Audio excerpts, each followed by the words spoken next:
Welcome to the Leverton on Everything podcast. I'm Leverton, and this is my podcast. There's two rules to the podcast. The first rule is that I will literally review everything, anything, everywhere, anywhere. And the second rule is that all of the reviews are usually under 10 minutes.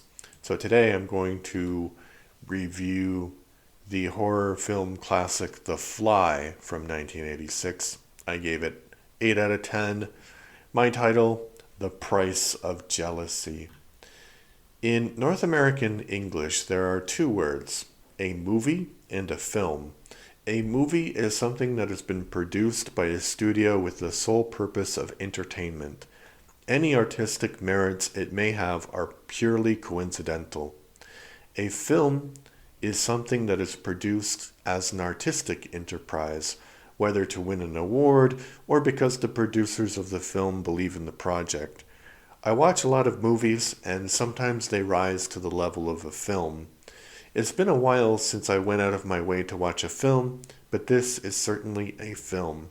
It can't be judged by the standards of a movie, which is made purely for entertainment. Cronenberg, the director, said that this film is all about aging and losing your loved ones. But I think that that's a surprisingly simplistic explanation. To me, the film is about sexual desire and how our bodies will betray us. A lot of people at the time saw this film as a commentary on the AIDS crisis that was developing, and while that may not have been the director's intent, this interpretation certainly fits. Jeff Goldblum has remarkable charisma in this role, and he and Geena Davis have incredible chemistry. The reason it works as a metaphor for AIDS is that Goldblum's character is the one who undergoes the horrifying changes, and Geena Davis's character escapes during the duration of the film, but is left with the mortal horror that she has somehow contracted the same horrible disease from her now deceased partner. But the metaphor also works for situations where one member of the couple engages in dangerous activities that the other does not. The more responsible partner is left to wonder what damage they have been caused. It's also an exploration of the price of jealousy. There are two male characters who are both interested in a female character. One is an ex-boyfriend whose jealousy reduces him to making a pathetic display in public in front of his ex-girlfriend and strangers.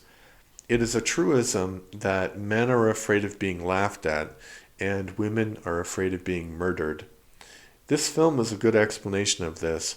The ex-boyfriend is played and shown in a horrific light. The current boyfriend, thinking that some bad thing is happening between the ex-boyfriend and his love interest, becomes jealous, gets drunk, and engages in remarkably reckless behavior. He is then punished for this by having his body horribly transfigured. As a film, it works beautifully. As a movie, though, I have a lot of questions. The plot of this story is that a single scientist has invented a teleporter. He meets a scientific journalist and... Oh, I lost my spot. He meets a scientific journalist and wants to talk about his invention. When he actually convinces her to see his invention and does a demonstration of it, and she says that she wants to write about it for a magazine, he says no because the invention isn't ready yet. It cannot teleport organic life. This does not make any sense whatsoever. Even if that were true, the invention itself is revolutionary. You don't need to transport organic life for a teleporter to be a very useful thing. You could ship a product anywhere in the world in an instant. This device would simultaneously improve the world and throw it into chaos because millions of people would lose jobs and millions of people would gain jobs. So I don't understand why he thinks his invention is a failure. But okay, let's say you really want to transport organic life also. What kind of animals or plants do you think you would start with? He starts with a baboon. Why wouldn't you start with a frog or even a fly and work your way up to bigger organisms? While the city the scientist lives in is never mentioned, it appears to be New York. Where did someone get two baboons in the middle of New York in the 1980s? Some of the special effects are amazing examples of practical effects. Others, in my opinion, are over the top. One good aspect of this story is that a lot of contemporary films one good aspect of the story that a lot of contemporary films lack is the fact that horrible things happen to this man, not because he's morally evil, but because he succumbed to a quite normal human emotion, got drunk, and did something reckless. The woman he loves, while terrified by the changes he has undergone, still loves him and at the end and finds it very difficult to put him out of his misery. We lack sympathetic monsters. We have many anti-heroes that we can relate to, but we lack a monster that terrifies, whose motivations we can understand. If you have never seen this film, I would definitely recommend it. So that's my review of The Fly.